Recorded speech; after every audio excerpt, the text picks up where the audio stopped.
آئیے ایک ایسے سفر پر چلتے ہیں جہاں حقیقت تخیل سے بھی زیادہ عجیب ہے۔ ایک ایسی دنیا کا تصور کریں جہاں دور دور تک، حد نگاہ تک صرف سنہری ریت کے ٹیلے ہوں۔ ایک ایسا سمندر جو پانی کا نہیں بلکہ ریت کا ہو۔ جی ہاں، یہ تکلمکان صحرا ہے، جسے دنیا کے سب سے بڑے اور خطرناک ترین صحراؤں میں سے ایک مانا جاتا ہے۔ آج ہم اسی ناقابل یقین داستان سے پردہ اٹھائیں گے کہ کس طرح انسانی عقل اور انجینئرنگ نے اس بظاہر ناممکن چیلنج کو قبول کیا اور اس وسیع و عریض ہر لمحہ بدلتے ہوئے صحرا کے عین بیچ میں جدید ترین شاہراہیں تعمیر کر ڈالیں۔ اسے موت کا سمندر بھی کہتے ہیں، اور یہ نام محض ڈرانے کے لیے نہیں دیا گیا، اس کے پیچھے ایک ٹھوس حقیقت ہے۔ یہ دنیا کے ان چند مقامات میں سے ایک ہے جہاں فطرت اپنی پوری شدت کے ساتھ حکمرانی کرتی ہے۔ یہاں زندگی کی کوئی مستقل نشانی نہیں ملتی، صرف میلوں تک پھیلے ہوئے ریت کے ٹیلے ہیں جو ہوا کے ہر جھونکے کے ساتھ اپنی جگہ بدلتے رہتے ہیں، بالکل ایک بے رحم سمندر کی لہروں کی طرح جو ہر چیز کو نگل جانے کے لیے تیار رہتی ہیں۔ تو پھر ذہن میں سوال تو اٹھتا ہے نا، آخر ریت کے اس بہتے ہوئے سمندر کے بیچ میں جہاں کوئی مستقل بنیاد ہی نہیں، وہاں ایک سپر ہائی وے بنانے کا خیال ہی کسی کے ذہن میں کیوں آیا؟ یہی وہ مرکزی سوال ہے جو اس پورے منصوبے کو اتنا حیران کن اور دلچسپ بناتا ہے۔ آخر وہ کون سی بڑی وجہ تھی جس نے انسان کو اس قدر مشکل، مہنگے اور خطرناک منصوبے کو شروع کرنے پر مجبور کیا، جہاں ہر قدم پر فطرت ایک ناقابل تسخیر چٹان بن کر کھڑی تھی؟ اس منصوبے کی عظمت کو پوری طرح سمجھنے کے لیے ہمیں سب سے پہلے ان چیلنجز کی دیوار کو سمجھنا ہوگا جن کا سامنا انجینئرز کو تھا۔ یہ صرف ایک سڑک بنانے کا کام نہیں تھا، بلکہ یہ فطرت کی سب سے بڑی طاقتوں میں سے ایک کے ساتھ مقابلہ کرنے کے برابر تھا۔ ایک ایسا مقابلہ جہاں ہارنے کا مطلب تھا کہ سب کچھ ہمیشہ کے لیے ریت میں دفن ہو جائے گا۔ یہاں کے حالات کا اندازہ لگائیے۔ گرمیوں میں درجہ حرارت 70 ڈگری سیلسیس تک چلا جاتا ہے، اتنی شدید گرمی کہ گاڑیوں کے ٹائر پگھل جائیں، اور سردیوں میں درجہ حرارت -25 ڈگری تک گر جاتا ہے، اتنی شدید ٹھنڈ کہ مضبوط سے مضبوط اسٹیل بھی شیشے کی طرح ٹوٹنے لگے۔ لیکن ان سب سے بڑا چیلنج درجہ حرارت نہیں بلکہ یہ حرکت کرتی ہوئی ریت تھی۔ آپ ایسی بنیاد پر ایک مضبوط سڑک کیسے بنا سکتے ہیں جو خود ہر لمحہ سرک رہی ہو؟ یہ بالکل ایسا ہی تھا جیسے کوئی بہتے ہوئے دریا پر ایک محل تعمیر کرنے کی کوشش کر رہا ہو۔ تو آخر اس ناممکن نظر آنے والے کام کے پیچھے اتنی محنت کیوں کی گئی؟ اس سوال کا جواب اس صحرا کی ریت کے نیچے بہت گہرائی میں چھپا ہوا تھا۔ ہر عظیم منصوبے کے پیچھے ایک اتنی ہی عظیم وجہ ہوتی ہے، اور یہاں یہ وجہ ایک دفن شدہ خزانہ تھا۔ تکلمکان صحرا اوپر سے جتنا بے جان نظر آتا ہے، اندر سے اتنا ہی مالا مال ہے۔ اس کے نیچے قدرتی وسائل کا ایک بہت بڑا سمندر چھپا ہے۔ چین کے تیل اور گیس کے کل ذخائر کا تقریباً 1/3 حصہ، کوئلے کی بے تحاشا مقدار، اور سب سے بڑھ کر وہ نایاب زمینی معدنیات جو آج کی جدید ٹیکنالوجی کی دنیا کی شہرگ ہیں۔ ہمارے اسمارٹ فون سے لے کر الیکٹرک گاڑیوں تک ہر چیز انہی معدنیات پر انحصار کرتی ہے۔ تو یہ منصوبہ قومی توانائی اور ٹیکنالوجی کی بقا کے لیے ایک اسٹریٹجک مشن کی حیثیت رکھتا تھا۔ تو اس منصوبے کا مقصد بالکل واضح تھا۔ یہ صرف ایک سڑک نہیں تھی، بلکہ یہ ایک اقتصادی شہرک تھی، ایک ایسی لائف لائن جسے ملک کے مستقبل کو محفوظ بنانے اور شنجیانگ کے دور دراز جنوبی علاقوں کو ترقی کی دوڑ میں شامل کرنے کے لیے بنایا جا رہا تھا۔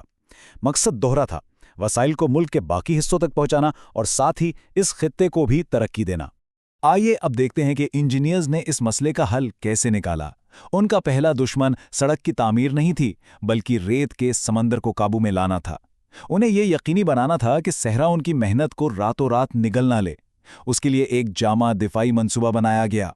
یہاں ایک 3 سطحی انتہائی ذہین دفاعی نظام بنایا گیا۔ سب سے پہلے ریت کی باڑیں لگائی گئیں جو دفاع کی پہلی لائن تھی۔ یہ ہوا کی رفتار کو توڑ دیتی ہیں۔ اس کے بعد گھاس پھوس سے بنے لاکھوں چیکر بورڈ جیسے گریڈز زمین کی سطح پر بچھا دیے گئے جو ریت کو اپنی جگہ پر جکڑ لیتے ہیں اور اسے اڑنے سے روکتے ہیں۔ اور آخر میں دفاع کی سب سے مضبوط لائن، پودوں کی ایک زندہ دیوار جسے شیلٹر بیلٹ کہتے ہیں، جو نہ صرف ہوا کو مزید کمزور کرتی ہے بلکہ اپنی جڑوں سے مٹی کو مستقل طور پر مستحکم کر دیتی ہے۔ اس نظام کے پیمانے کا اندازہ لگانا بھی مشکل ہے۔ صرف یہ گھاس پھوس کے گریڈز کا حفاظتی جال 58 ملین مربع میٹر کے رقبے پر پھیلا ہوا ہے۔ یہ ایک اتنا بڑا عدد ہے کہ تصور کرنا مشکل ہے۔ سوچیں، یہ سینکڑوں شہروں کو ہاتھ سے بنے ہوئے اس جال سے ڈھانپنے کے برابر ہے۔ یہ اس منصوبے میں صرف ریت کو روکنے کے لیے کی گئی انسانی محنت کی ایک چھوٹی سی جھلک ہے۔ ٹھیک ہے، تو ریت کو اپنی جگہ پر روک لیا گیا، لیکن یہ اب بھی ریت ہی ہے، کوئی چٹان تو نہیں۔ تو اب اصل چیلنج سامنے آتا ہے، اس غیر مستحکم بنیاد کے اوپر ایک پائیدار اور مضبوط سڑک کیسے بنائی جائے۔ یہ وہ مقام ہے جہاں انجینئرنگ کا اصل جادو شروع ہوتا ہے۔ یہاں انجینئرز نے ایک بہت ہی ہوشیار تکنیک کا استعمال کیا جسے وائبرو کمپیکشن کہتے ہیں۔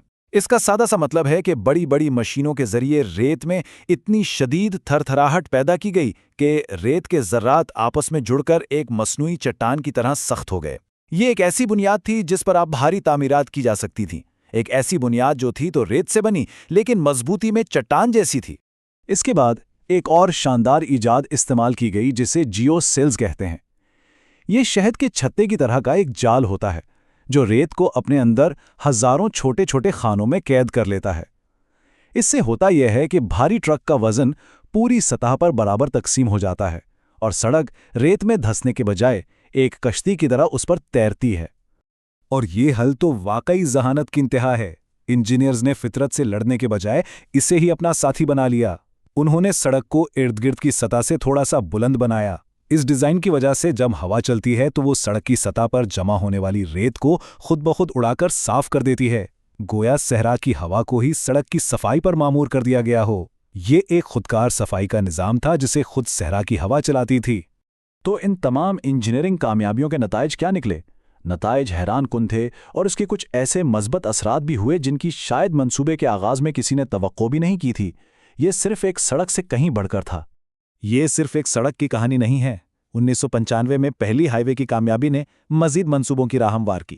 2017 میں دنیا کی سب سے لمبی صحرائی ایکسپریس وے بنائی گئی اور 2022 تک تو صحرا کے گرد ایک مکمل ریلوے لائن کا دائرہ بھی مکمل کر لیا گیا۔ انہوں نے صرف صحرا میں ایک راستہ نہیں بنایا بلکہ اسے چاروں طرف سے جوڑ دیا۔ اور یہ شاندار منظر اسی محنت کا نتیجہ ہے۔ سنہری ریت کے سمندر کے بیچ میں ایک سیاہ ہموار پٹی۔ یہ تصویر صرف ایک سڑک کی نہیں بلکہ انسانی عزم، ہمت اور ذہانت کی ایک زندہ مثال ہے جو یہ ثابت کرتی ہے کہ انسان چاہے تو فطرت کی سب سے بڑی طاقتوں پر بھی غالب آ سکتا ہے۔ لیکن اس کا عملی فائدہ کیا ہوا؟ یہ چارٹ سب کچھ بیان کر رہا ہے۔ جو سفر پہلے کورولا سے کیمو تک 3 دن میں طے ہوتا تھا اب صرف 6 گھنٹے میں مکمل ہو جاتا ہے۔ ذرا سوچیں، اس تبدیلی نے وہاں کے لوگوں کی زندگیوں کو کیسے بدلا ہوگا۔ اس نے نہ صرف تجارت اور معیشت کو فروغ دیا بلکہ خاندانوں کو قریب لایا اور زندگی کو آسان بنا دیا۔ مگر کہانی یہاں ختم نہیں ہوتی۔ جب ہم سوچتے ہیں کہ اسٹیل اور کنکریٹ کی یہ داستان مکمل ہو گئی تو ایک اس سے بھی زیادہ حیران کن باب شروع ہوتا ہے۔ ایک آخری اور سب سے اہم سوال ابھی باقی ہے۔ ایسی جگہ پر زندگی کو کیسے برقرار رکھا جائے جہاں پانی تقریباً نہ ہونے کے برابر ہو؟ اور اس کا جواب اتنا ہی خوبصورت ہے جتنا کہ ذہین۔ انجینئرز نے اسی چیز کا استعمال کیا جو صحرا میں سب سے زیادہ تھی، سورج کی روشنی۔ اس ہائی وے کے ساتھ ساتھ 86 سولر پاور سٹیشن لگائے گئے ہیں جو زمین کی 100 میٹر سے زیادہ گہرائی سے پانی نکالتے ہیں، اور اس پانی سے 20 ملین سے زیادہ درختوں اور پودوں کو سیراب کیا جاتا ہے جو شیلٹر بیلٹس بناتے ہیں۔ یہ دنیا کی پہلی کاربن فری صحرائی ہائی وے ہے۔ یہاں ایک خودکار نظام چلتا ہے۔ سورج کی روشنی سے بجلی بنتی ہے، بجلی سے پانی نکلتا ہے اور پانی سے زندگی پروان چڑھتی ہے۔ تو اصل نقطہ یہ ہے، یہ منصوبہ صرف تعمیرات کا ایک عظیم کارنامہ نہیں تھا بلکہ یہ ماحولیاتی جدت کی بھی ایک روشن مثال بن گیا۔ موت کے سمندر میں جہاں کبھی زندگی کا تصور بھی نہیں تھا، اب نہ صرف ایک سڑک ہے بلکہ ایک سرسبز راہداری بھی ہے جو صحرا کی سب سے بڑی طاقت یعنی سورج کی روشنی سے زندگی حاصل کرتی ہے۔ انہوں نے صرف ایک سڑک نہیں بنائی بلکہ سورج کی توانائی سے چلنے والا ایک جنگل بھی لگا دیا۔